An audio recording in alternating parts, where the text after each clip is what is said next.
Assalamualaikum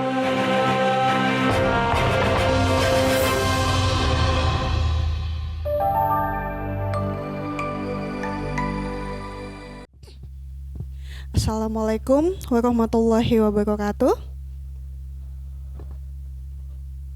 Good morning, ladies and gentlemen, everyone, and a warm welcome to our panel speakers.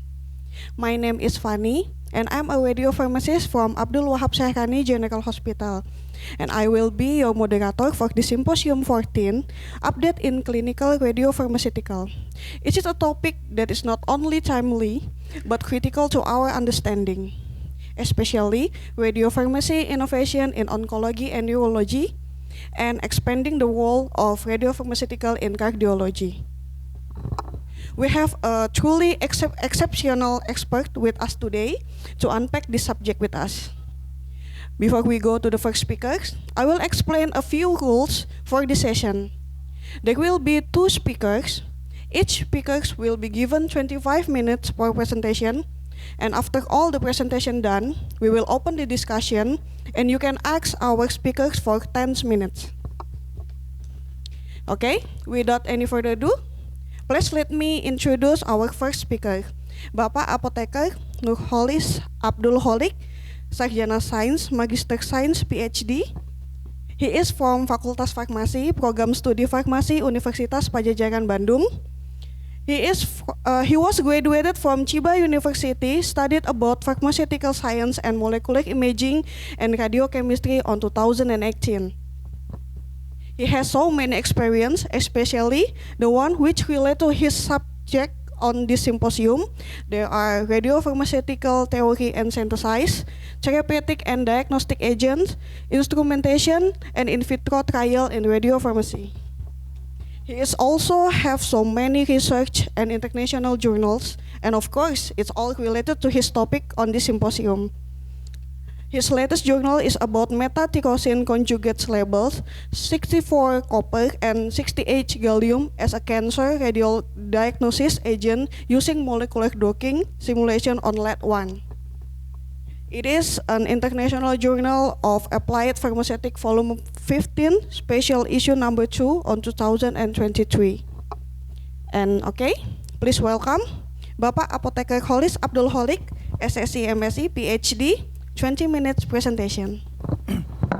Okay, thank you Bu Fania for introducing me. Ya, pertama, apa itu radiofarmaka? Atau radiofarmaka itu adalah target mungkin di sebelum pembicara di plenary lecture sebelumnya dari Prof.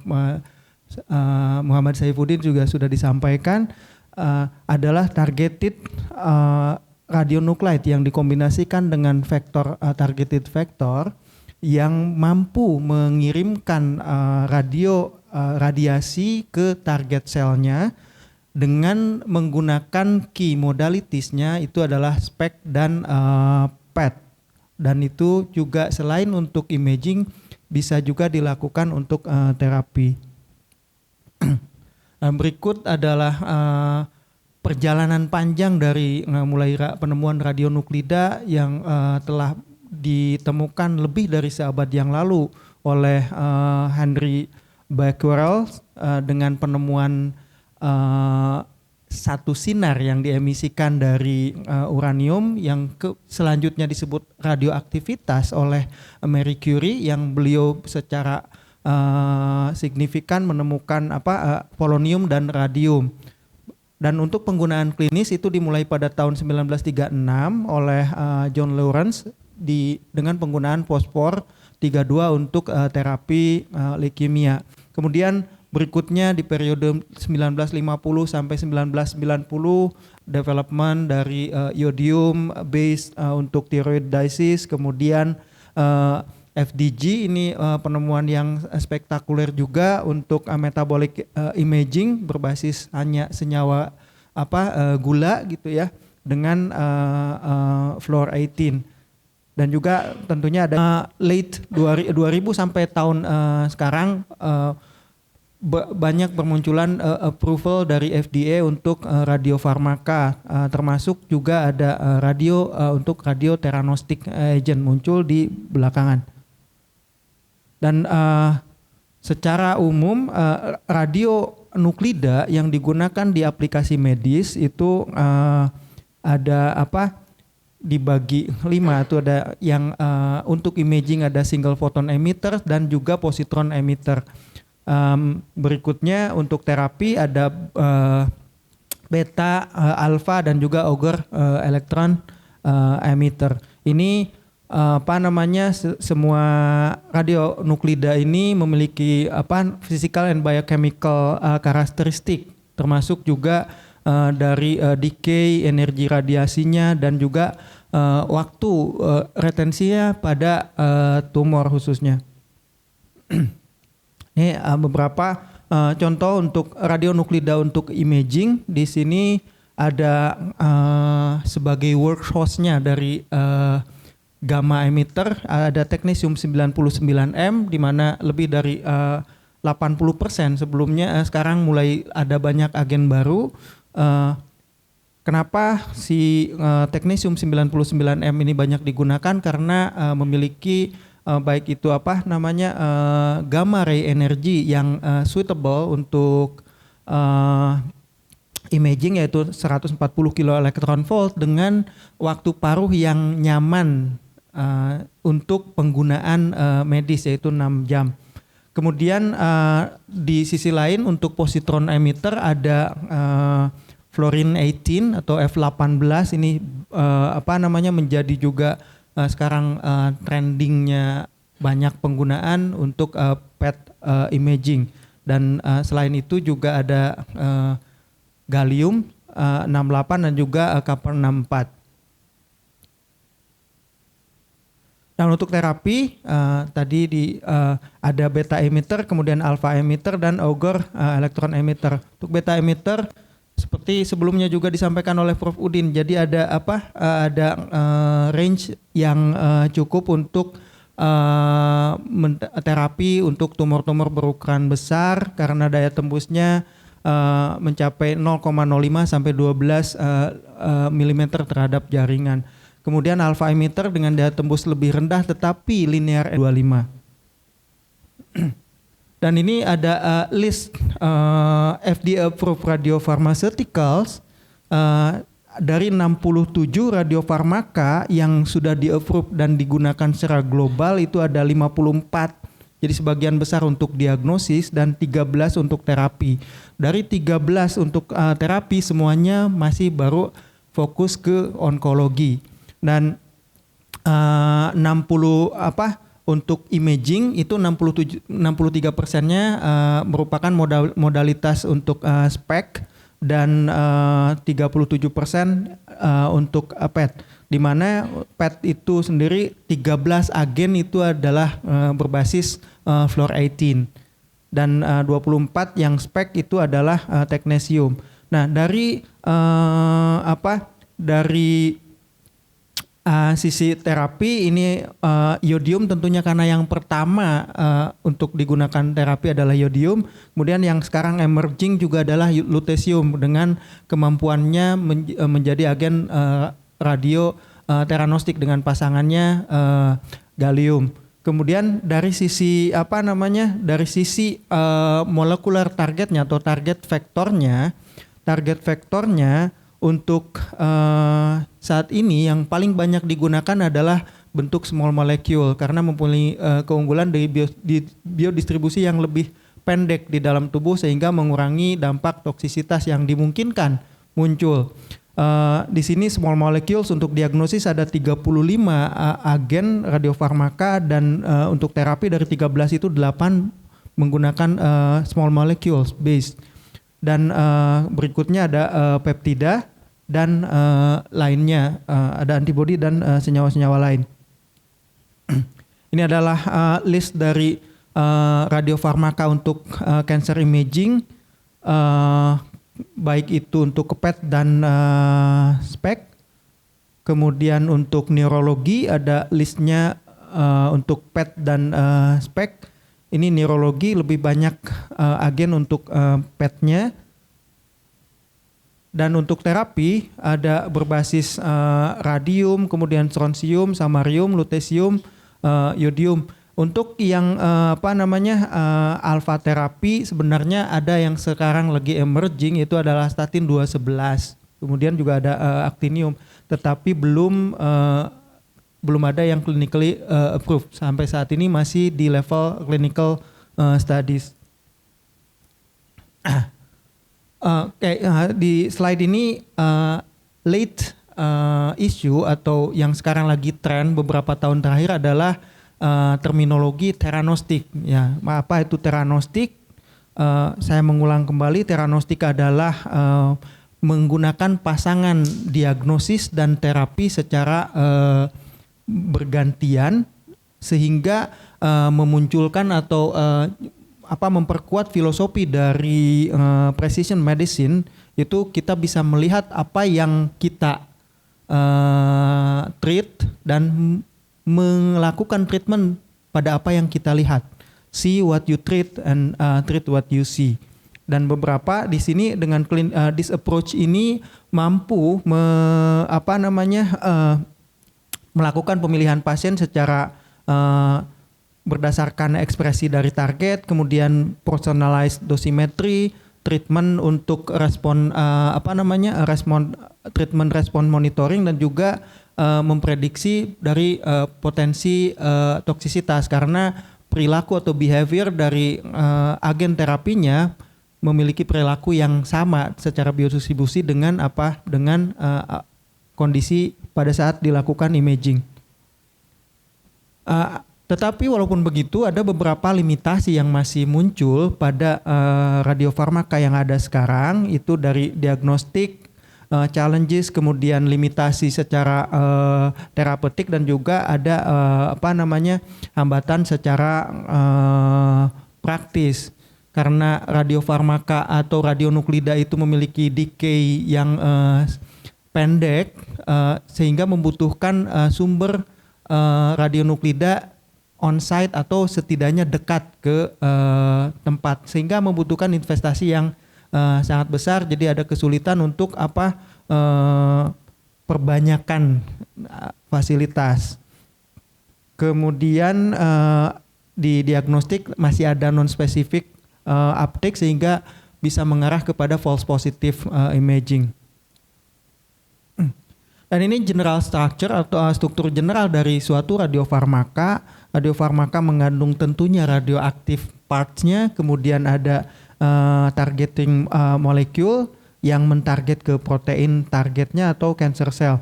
Di sini yang kadangkala terdapat juga linker ataupun bisa ada linker, bisa juga tidak. Nah, di sini saya di slide berikutnya disampaikan beberapa targeting factor atau targeting vektor untuk radiofarmaka.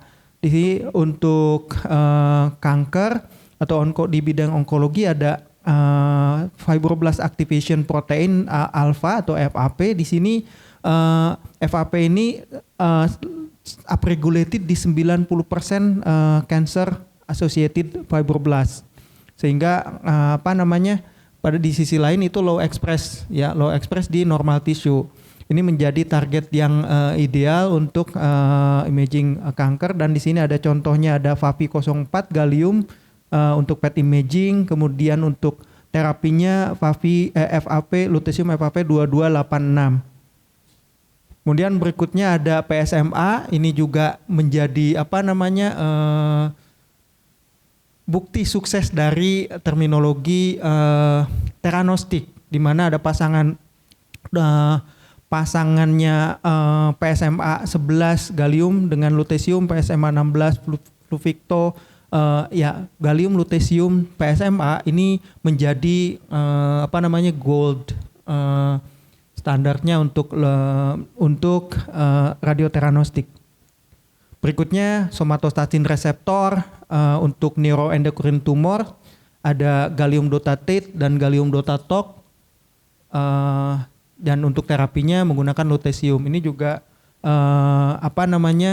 menjadi agen theranostik yang bagus.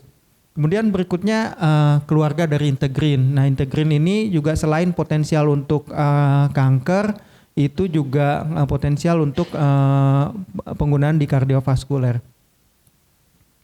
Berikutnya chemokine reseptor tipe 4 ini overexpress di lebih dari 23 human cancer dan berkontribusi pada pertumbuhan tumor, invasi dan angiogenesis. Ada gallium pentixafor yang menunjukkan high uptake di tumor yang positif CXCR4 reseptor. Dan untuk terapi ada lutetium dan yttrium fixator.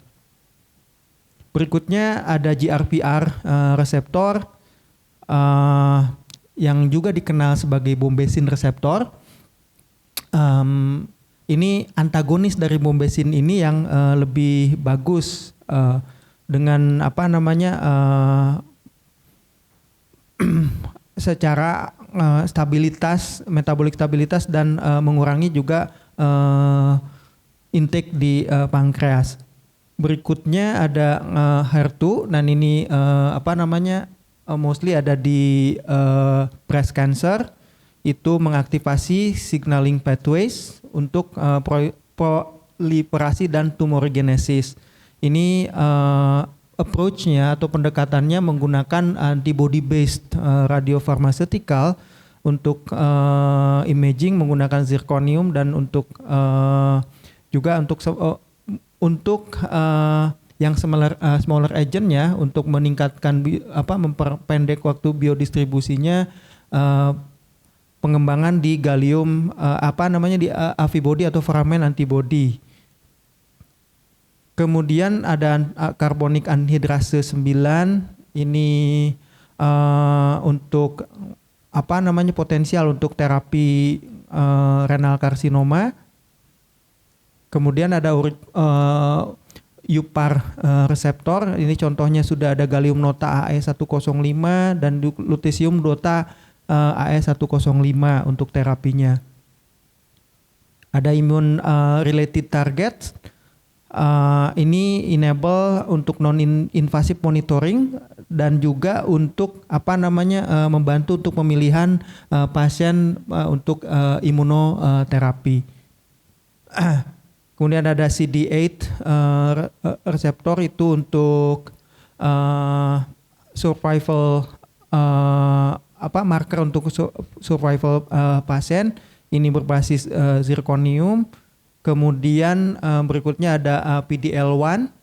Ini juga pengembangannya pengembangan ke antibody based dan juga peptide based radiopharmaceutical.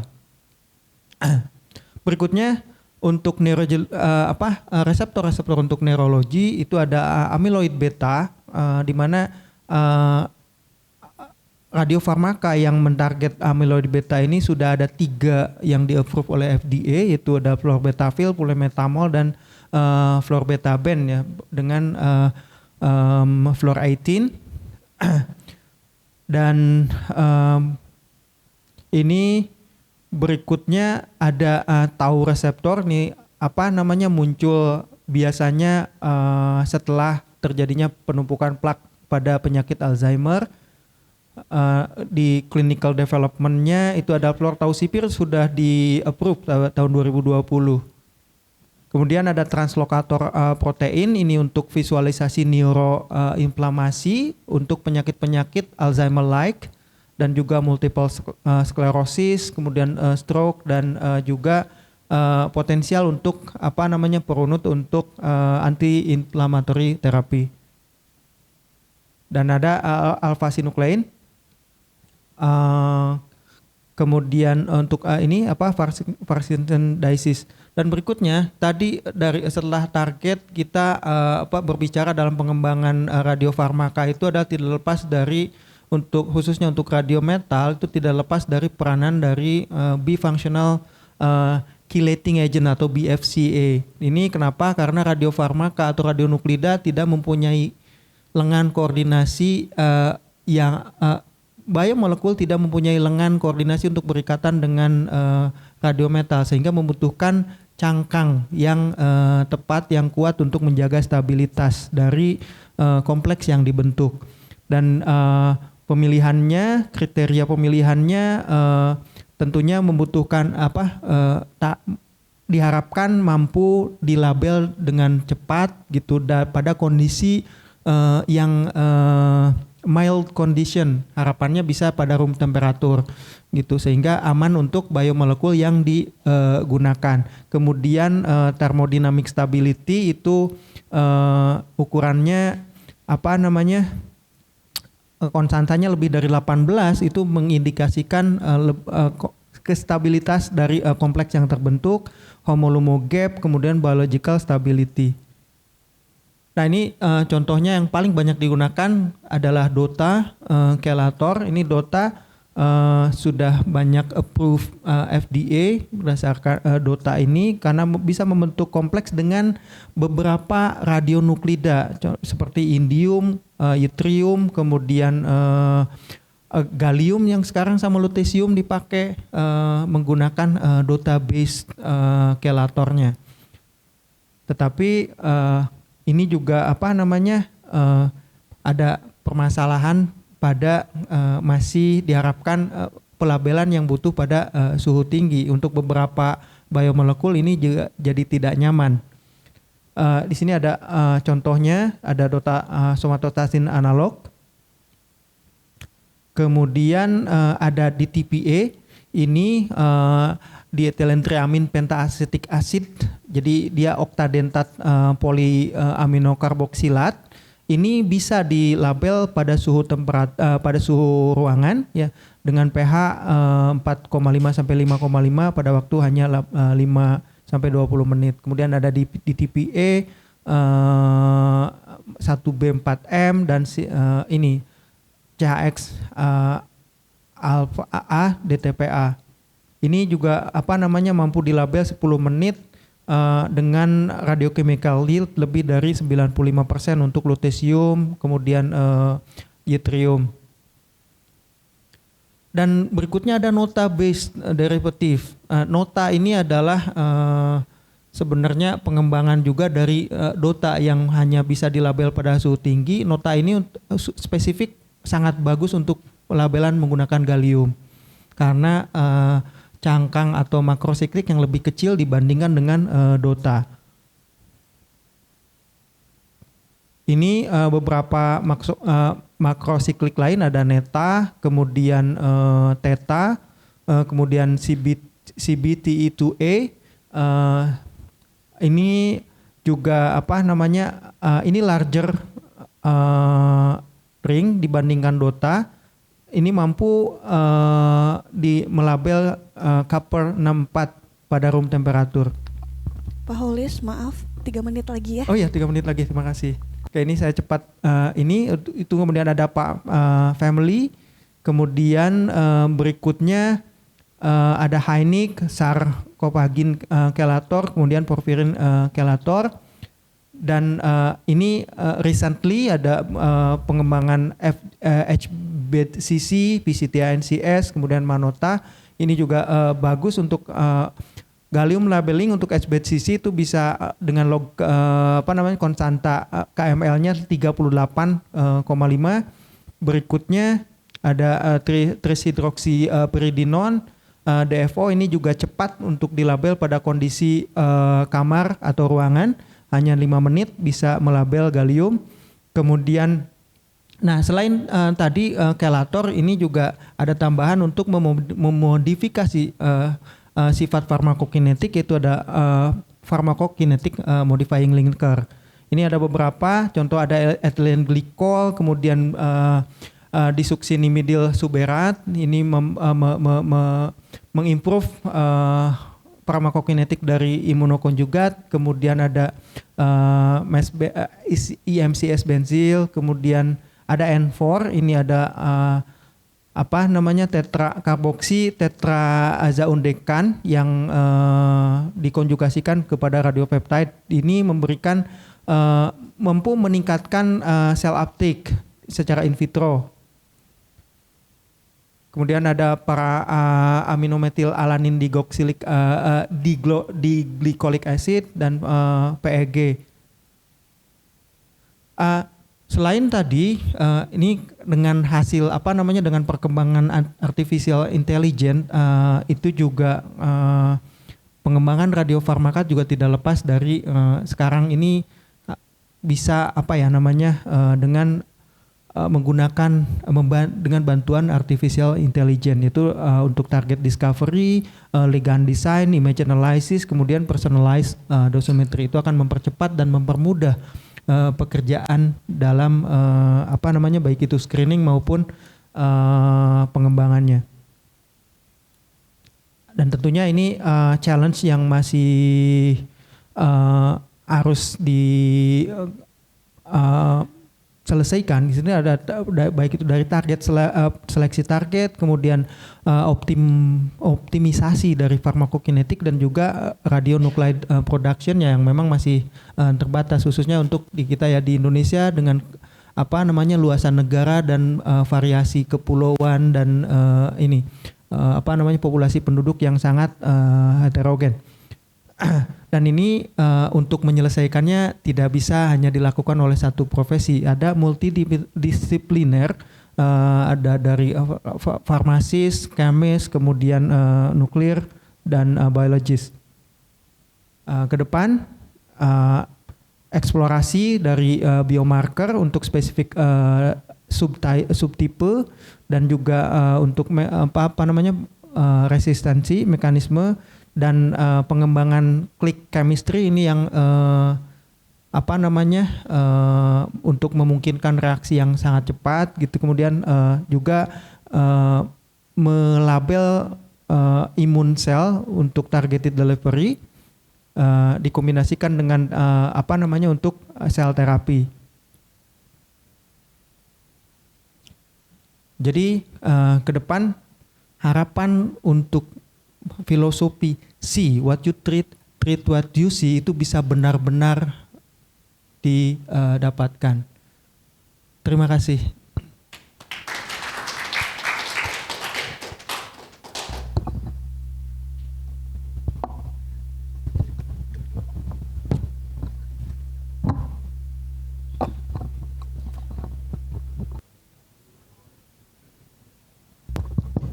Terima kasih Bapak Nurholis. Wow, it was a very interesting topic about radiopharmacy innovation in oncology and neurology. There are so many characters that we can label with radiopharmaceuticals. Okay, and I know you all have many questions in your mind right now, but please let me introduce our second speaker. You can ask after his presentation, okay?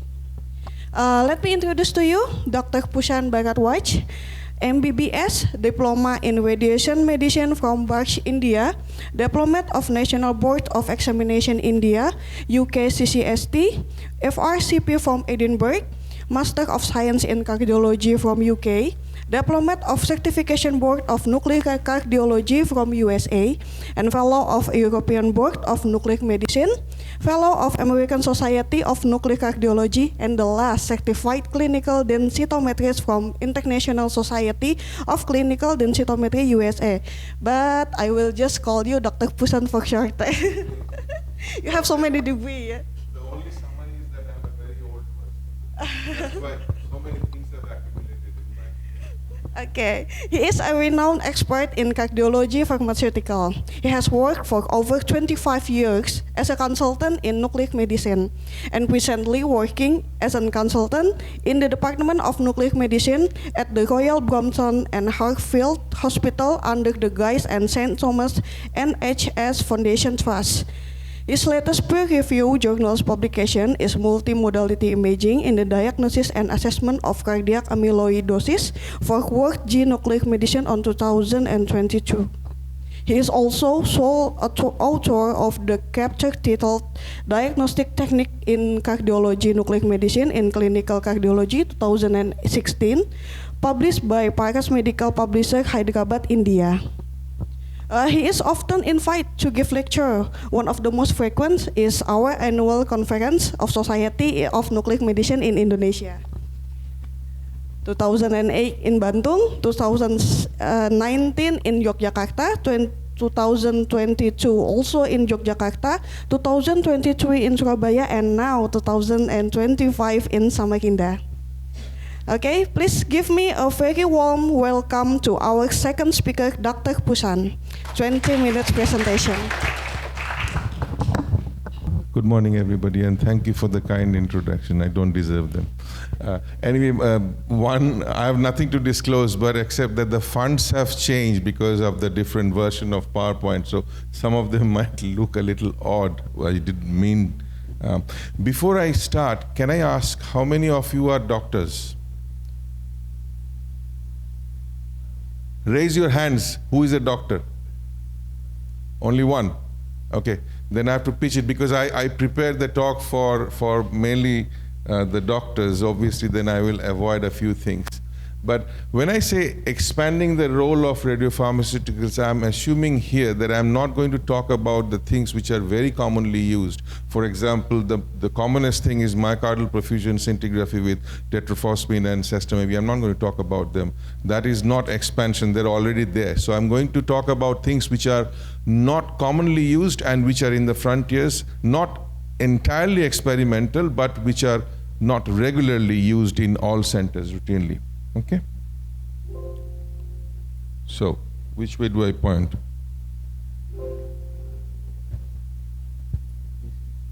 Oh, this is for the, oh, sorry. See, this is the problem of old men. I don't know my devices. So this is a kind of a brief historical thing about how the radiopharmaceuticals in cardiology has developed. You can forget about the 50s and 60s, even I wasn't born. So 70s onwards, the first important thing was thallium-201, which was introduced in the mid-70s. Technetium came later. The first technetium pharmaceutical, not in cardiology, was introduced in 1976. John McAfee was the introducer. But then gradually in the 80s, the technetium labeled myocardial perfusion agents were introduced. When I was a medical student, going into nuclear medicine, at that time, sestamivir, tetraphosphine, and another product, teburoxime, were FDA approved. And in the 90s, we saw the development of the PET radiopharmaceuticals for myocardial perfusion imaging, rubidium, ammonia, and fluorine-18. In the 2010 precisely, MIBG was approved by FDA, and later on in the 20s and the 10s, fluorpyridas and other novel F-18 level agents were introduced, and we have reinvented a couple of them. For example, the PYP and DPD. I mean, not that these were recently introduced, but we found their new role in cardiac imaging. They were known to be bone imaging agent, but then we realized that they are a much better stuff for some other cardiovascular applications. So what I'm going to talk about is myocardial perfusion agents with PET, the amyloid imaging agents, adrenergic imaging agent with iron-123, iron-MIBG, and FDG imaging. FDG is a very versatile product that you can already know. It can see everything. So it depends on, so that's why I'm saying for whatever you want, you can choose depending on what is your clinical need. Now, why do we need cardiac PET? What is that cardiac SPECT cannot provide you? The two important things is that in cardiac SPECT, we cannot quantify blood flow. All we see are the relative perfusion images. So imagine a situation when there is balanced disease in all the vessels. A cardiac SPECT image can give you a normal looking picture, but if you can quantify the blood flow, which PET can, you can be a lot more wiser in identifying disease. And it is more sensitive, of course. So what it does is something that we know, that when you give the patient some form of physical stress or pharmacologic stress, the blood flow increases in the coronaries. So that difference is what we call the coronary flow reserve. What is the resting blood flow? What is the stress blood flow? And then this difference actually talks about cardiovascular health. That means if you have a normal artery, then the vasodilatory reserve is significant. So it will open up by 2, 3, 4 times its capacity, and that is what we call coronary flow reserve. And also we can see that at the level of the myocardial, then we call it myocardial perfusion reserve. Flow reserve is what is happening at the arterial level, but what we see is at the level of the muscles, which is a combination of artery plus a lot of small vessels, what we call microvessels. So vascular endothelial health is what is important. And at the level of the tissue, it's a combination of all, not just the big vessels that we see. And interestingly, this kind of information we can have without even causing ischemia, which is very important. Although in sometimes we can actually cause ischemia by doing vasodilator stress, but this is a very medical thing. I'm not going to go into this. I'll escape this for the sake of. So these are the 4 radiopharmaceuticals that are available in the market. You can take out oxygen water for all practical purposes. This is a research thing, and therefore we'll never find its clinical use. But otherwise, we have rubidium, which is a generator-produced thing, and fluoropyridase and ammonia. These require cyclotron. Fluoropyridase, as you can imagine, does not require a cyclotron right under the patient's bed because it can have a kind of a finite half-life and therefore can be transported from a nearby pharmacy. The half-lives are very different. For rubidium, it is 76 seconds. This is what we do in our department.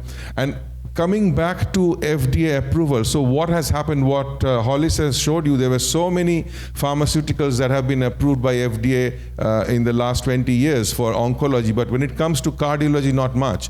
1991, teboraxime, sestamib, and then later on tetraphosphine, 2010 Adreview, and after that, this one, last year. So not many really. So in rubidium, the main advantage is that it's like potassium, you know, thallium. So it's like a thallium analog, potassium analog, and it is taken up by active, alive cardiomyocytes. The attraction is, it is a generator-produced thing, very short half-life, and rubidium is literally available on a tap. And the other thing which is very attractive for the patients, that within 30 minutes, the patient is non-radioactive when the patient goes home. I think, yeah, it's dropping a few lines, yeah. So this is our machine that we got in 2016. Our first patient was scanned on the 26th of July. So this is the patient sitting on the table. And as you would imagine that this is not like your myocardial perfusion stressing. We are not near the patient when the stress is actually done. So everything is fed into this cart, which delivers the rubidium, but prior to delivering the rubidium, the stress agent is delivered. But the sequence of events will tell you why we cannot be physically present, and everything has to be done remotely. So the patient is having a communication by two-way communication with the portal, who is at the control monitor. And this is the reason why we cannot be there. Because once the patient is there, the first thing that we do is a CT, the SCOUT, which takes a CT scan of the heart, and then we do a resting perfusion study here, not like the usual stress rest. We do a rest stress. This is imperative. Every patient has to be pharmacologically stressed. So first we do a resting study, and then we do the pharmacologic stress, and then we give the stress injection, and which is acquired for 7 minutes both. I think this is, yeah, the stress has. So that is the sequence of imaging, and therefore from the first step onwards, there is no medical doctor seated in front of the patient. The cart has got the instructions, and they will do sequentially. If at any point the patient makes a call that he has got a problem, then we can go in and stop the acquisition. The advantage with rubidium is that often we have to repeat studies because the patient was in some discomfort or the arm was not in the right position. But you can do it without causing a lot of exposure, which is the big advantage. And this is what we do in rubidium, or for that matter any perfusion imaging with PET, that we can additionally quantify. And how we do is that every bit of data is obtained under the camera. So when the camera is started, or the computer is started before any radioactivity arrives, because you want to see the time activity curve in the left ventricular blood pool, and you want to see the time activity curve in the LV myocardium. And once you do that, you can generate numbers like this. So we look at the stress blood flow, we look at the resting blood flow, and the stress divided by the rest gives you the myocardial perfusion reserve. And generally it should be more than 2. In this patient, you can see it is the flow reserve is 2.8, 2.7, 2.9 in the different territories, and the global is 2.8, which is quite nice, normal. And these are the images. So this is what you see in the SPECT images. But in PET, you have the additional data that I showed you. And you might be wondering, what is the point in telling me what is the blood flow? I can see this is normal. I'll show you cases where this picture, this is called relative perfusion images. It sometimes can be inadequate and misleading. So what does coronary flow reserve tell you? We know how to quantify the perfusion data in the images, like we called some stress scores, some rest scores, like that. So these are the patients who, with the same stress scores, like on the left you have some stress score of less than 4 or 4 to 7 and more than 8. For each different sectors, if you subclassify the patients according to the myocardial perfusion reserve, you will see that there is incremental risk of patients who are having lower myocardial perfusion reserve. Normal perfusion, but lower reserve, the patients have more adverse cardiovascular effects. So on the left, on the y-axis, you have MACE, which is called major adverse cardiac event, and on this side you have this the 3 different groups. So these are additional risk factors, and also why it is important that it makes important changes in patient management. I'll show you one case, 62-year-old lady who had a late presentation, inferior wall infarction, multiple risk factors, unable to exercise. She had a rest stress rubidium imaging. And these are the relative perfusion images. So if I ask you, what do you think these are? You will say this is a inferolateral myocardial infarction with no ischemia. You can see that both sets, like stress, rest, stress, rest, stress, rest, like that, they're exactly the same. So generally our advice would be then that don't do anything. This patient does not have any ischemia, therefore not worth doing anything. But when we did the coronary flow reserve, you can see this patient has abnormal reserve in all the territories, 1.1.1. So this should be ideally more than 2. So, and this patient actually, when taken to the lab, was found to have 3-vessel disease and had a 3-vessel bypass grafting, when otherwise you would have missed everything. I'll show you a case of ischemia in a non-coronary arteries. This is a very interesting patient who had diabetes, who had revascularization of his left anterior descending, had angioplasty to the obtuse marginal, but previously he had a subclavian angioplasty. Subclavian artery is, another artery from which often the bypass grafts are drawn. So, and he had an angioplasty to the subclavian artery, which was complicated by dissection, so they had to put a stent there. And he has been complaining of chest pain, but they were not sure whether this is coming from his coronaries or whether this was a problem with his subclavian grain. So that's why they asked us to do the blood flow. So this was a very critical information that we needed to know. And this is what we found. So these are the relative perfusion images. You can already see that this is abnormal. If I point you to these maps, these are called the polar plots, you can see that there are more defects at stress, less at rest, and this is quite a bit of reversible. And if I show you the blood flow, you can see that there is impaired stress blood flow in the LAD territory. And if I give you the numbers here, you can see that LAD number is 0.95. That is not even, the stress blood flow appears to be less than the rest. And it is also abnormal in the circumflex. RCA, it is probably borderline. So this is not just the visual images. This is the visual images. On your left, you have the polar plot. You can see that there is a defect from the anteroseptal to the anterolateral sector. I mean, ordinarily this is very subtle, not very deep, but because of the corroboration of the flow data, we are very confident that this is significant ischemia, and this is what they found. You can see that, does it have a pointer? This one, huh? Yeah. So if you no, these pointers don't work here, but I have pointed out, it should be, this is the stent of the subclavian, and inside it should be white like this, but this is an occluded stent. So basically, the bypass graft was fine, but the subclavian artery was obstructed, and therefore less flow was going through the bypass, and therefore this was established. So let us now talk about amyloid imaging, which is now a kind of a rediscovery that has happened in the recent times. And why there has been so much interest in amyloid imaging of late is because now we can treat amyloidosis. In the past, nobody bothered to diagnose, because even if you diagnose very accurately, you're not able to do anything. Now there are so many therapeutic agents in the market that interest in the diagnosis has developed. And I would recommend, of course, I mean, there are not many doctors here, but this is a very good guidelines for DPD and pyrophosphate imaging in suspected amyloidosis. So this is how the images are graded, depending on, if there is no uptake, we call them grade 0. If there is mild uptake, call them grade 1, moderate, grade 2, and severe, or very increased uptake is grade 0, 1, 2, 3. And sometimes there is not much wisdom in differentiating 2 from 3, but definitely 1 and 0 is important to differentiate from 2 to 4.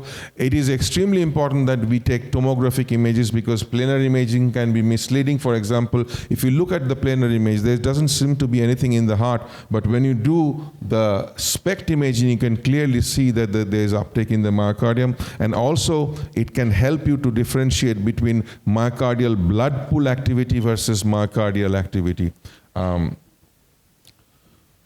This is another example where, because of so much activity in the lungs, you cannot see much in the planar, but the SPECT tells you that there is uptake here. Another example of a patient with bilateral carpal tunnel syndrome, echo showed asymmetric thickening of the septum.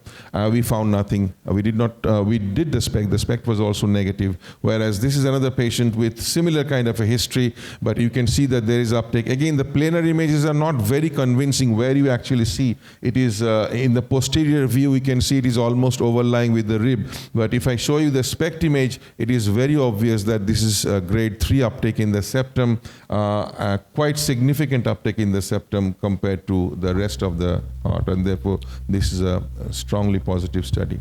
Dr. Pusan, sorry, 5 minutes left. Is it? Yeah. I only started at... Anyway, let's show you some cases. So this is one, Hollis showed you the role of florbitapin in amyloid imaging in the brain, but that can be brought down to the heart. And this is something which we are now doing. This is what we are doing now. This is florbitapin dynamic imaging in the heart. We acquired the images for 60 minutes. And in AL type of amyloidosis, uptake gradually increases over time. In ATTR, there is initial uptake, and after that there is a fall to background. And in normal controls, there is no uptake. MIBG, I told you this reflects the adrenergic blood, the sympathetic neuronal supply to the heart. And it has been found that a map of the sympathetic neurons, they can give prognostication of heart failure patients, how they are going to do in the future. And this was published in 2010. And this is how it looks like. So we give an injection of 123 iodine MIBG and take the images at 4 hours. The heart to mediastinal ratio is what is important. If it is more than 2, it is generally normal. If it is less than 1.6, it is considered as poor prognosis. So this is the 3 different examples. This is how it looks like when you have a normal uptake versus almost nil uptake. And you can also quantify it along with perfusion, and if there is a perfusion innervation mismatch, areas which are perfused but not having sympathetic nerve supply, those are the areas which are prone to more arrhythmias. And also there is a role in some of the neurological disorders. For example, in this, the one in the center is a patient with Alzheimer's with Lewy body dementia, dementia with Lewy bodies, and they don't show any uptake, but Alzheimer's dementia, they show preserved uptake. So this can be used to differentiate in some of these cases. I escaped this one. Just a few slides on the role of cardiac imaging, role of FDG in different areas of cardiac imaging. I'll talk about hibernating myocardium and a little bit of cardiac inflammation and infection. And escape this. Let me show you some slides here. So this is very important. This is what I was talking about. See what it does. So patients have to be overnight fasting. We check the blood sugar, then give them a blood sugar, like a glucose load, and then check for the sugar after 2 hours. And if the blood sugar is less than 8.3 millimoles, then we inject FDG. If it is more, then we have to give insulin, bring it down, and then give the FDG injection. This is how a stress rest study looks when there is a fixed defect. And by all conventional wisdom, you will call it a scar. There is no viability. There is no living tissue in the anterior wall. But I'll show you some cases which tells us that sometimes it is not true. So this is a patient which I'm comparing a resting maybe study with FDG study, and you can see that this is what we call a perfusion metabolism match. That means there is a fixed defect in the FDG as well as the and this is what we call non-viable, non-hibernating myocardium. There's no point in revascularizing these patients. But compare this with a similar patient. This is a 62-year-old man with LVF of 24%, and he's a 56-year-old man with recent MI, LVF around 20%. Similar kind of a huge anterior wall defect. But look at the FDG images. The entire area which is missing on the resting perfusion images is metabolically active and therefore viable and alive. And if you revascularize this segment, this patient will improve. And indeed, within 1 year, his EF had improved to 32% after revascularization. The same patient, I'll escape this one. So this is another example of a 65-year-old man resting. Maybe compared with FDG, you can see there is a fixed defect in the inferior wall. So we said there is no hibernation. As against this patient, a youngish lady with an anterior infarct, the resting maybe study on the top, and then the next row is the FDG. You can see in the anterior wall there is more FDG uptake compared to maybe, and we call it positive for hibernation. Another example, you can see clearly the inferior wall and the septum significantly showing reversibility in the metabolism images compared to the resting perfusion images. So this also gets a tick for hibernation. Similarly, another case of significant hibernation in a 65-year-old man with impaired LVEF. So these are the patients who, although have poor ejection fraction, are likely to benefit from revascularization. So selecting your patients properly is so important, because otherwise they are very much vulnerable to the perioperative risk. So if they have hibernation, they would benefit. If they don't, then they will have the risk of surgery and therefore not a good candidate. So important to know these. Another example of a fixed defect in the metabolism versus perfusion. So this is what we say absence of hibernation. And just 1 or 2 slides on infection imaging. I'll show you actually just one. Let me show you this one. The time is up. Maybe just 1 or 2 slides. Okay, just this slide. I'm showing you this one. So this is a patient with a TAVI, which is basically an angioplasty of an aortic stenosed valve. So basically it's a valve inside a valve, and they are prone to infection. So this patient had FDG scan for suspected TAVI infection, and this is what the MIP images show. Now if I concentrate on the 2 arrows in the chest, you can see this small spot. So this is a tip of the PICC line, and so this is infected. So this is potentially a source of his infection. So we found the source, and then in the next slide I can show you, this is the valve plane, and clearly you can see there is a focus of increased uptake, which is not symmetrical but asymmetrical FDG uptake, and we said that this patient definitely has endocarditis. And not only that, we also found some other spots in the thing. So these are basically potential distant embolization of infection. So this patient was not having a proper diagnosis. So after the test, we can tell that the patient definitely had infective endocarditis. So for the sake of time, I'll end my talk here. Thank you. Thank you very much, Dr. Pusan. All right, let's begin our discussion. Because of the time, maybe I just open for one question, only one. You can ask in Bahasa or in English for Bapak Holis or Dr. Pusan. Before that, I'm sorry, Dr. Pusan, please sit on the front.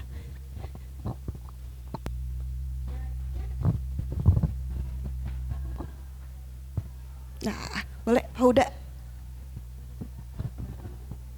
Pertanyaan untuk pembicara pertama dulu Pak Holis. Oh iya. Saya Nur Huda dari Darmais. Pertanyaan untuk pembicara pertama Pak Holis mengenai artificial intelligence tadi itu tantangan ke depan buat farmasisnya ini seperti apa Pak? Apakah sudah ada aplikasi khusus yang untuk artificial intelligence untuk radiofarmaceutical? Karena tadi kan banyak tantangan ke depan memang seperti diminta oleh Kementerian Kesehatan, kita diminta untuk memasukkan artificial intelligence ini bagian dari kompetensi radiofarmasi ke depan. Terima kasih Pak.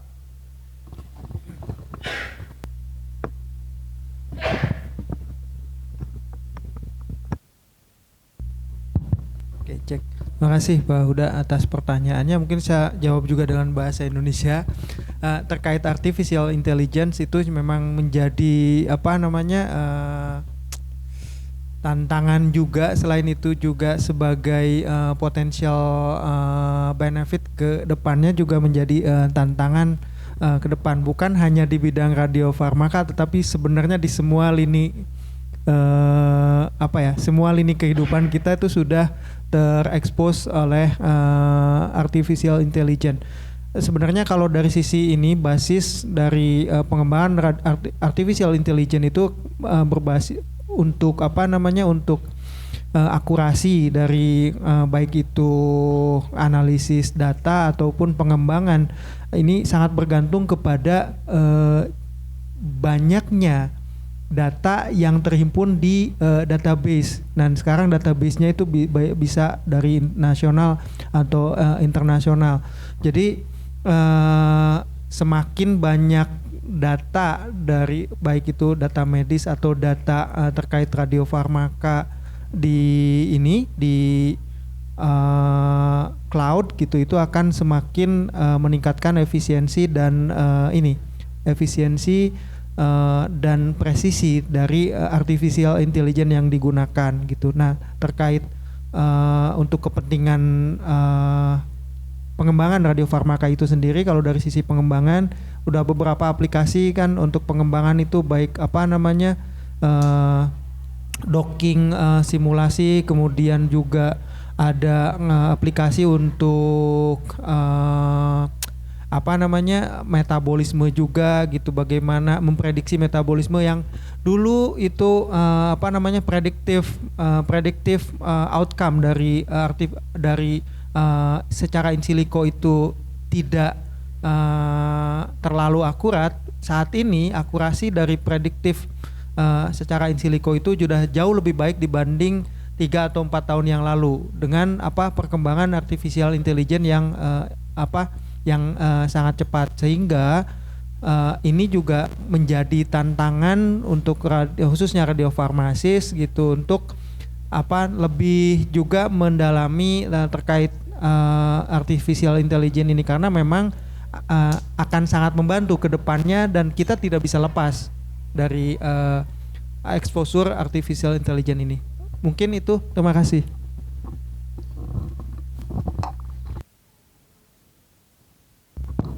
Terima kasih banyak Pak Holis atas jawabannya. Bagaimana Pak Huda? Is there any question left? Oke, dokter. Terima kasih atas kesempatannya Ibu. Yeah, I just want to ask Dr. Pusan, thank you for sharing for us. It is interesting when I see that florbetapen can use for the cardiac because I'm interested in neuro, so I think it will be effective if we use that. Do you have any suggestion for florbetapen procedure, and also technically, is there a limitation for using florbetapen in the cardiac imaging? Thank you.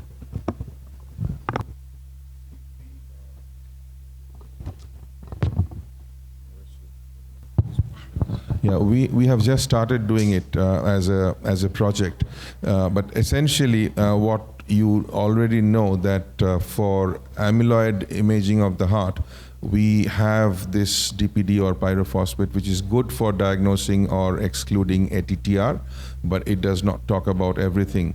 You can have suggestion of AL, but the advantage of florbetaben is if it is available to you, because it is not marketed as a cardiac agent, so it has to be an experimental use of this particular drug. But you can, if you have a substantial number of cardiac amyloid patients, then only it is worth doing it. I do not know how frequent is amyloidosis in Indonesia and how often so it will be dictated by how often you get requests for pyrophosphate scans.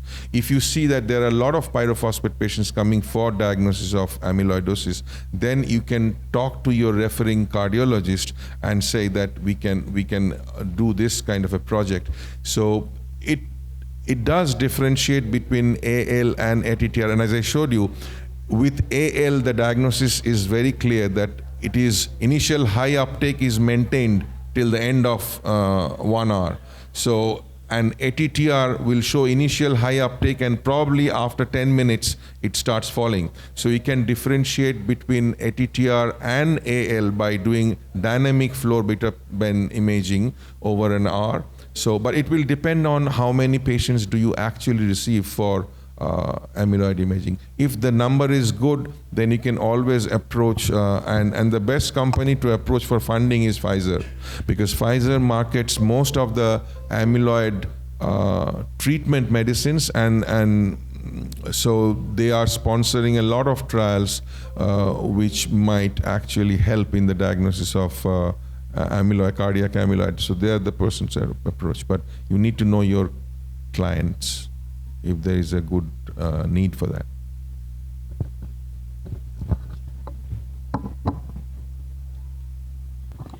Okay, thank you very much, Dr. Pusan. I'm so sorry because of the time. Maybe with that, we will bring this fascination discussion to a close. If you have any question left, you can scan the barcode in front, and we will pass your question to the speakers. Okay, me and all the audience here are very grateful to our speakers for challenging our thinking and sharing your visionary ideas with us today. Please give a warm applause to our speakers. But before that, we will give our small token of gratitude to our speakers. Please come to the middle.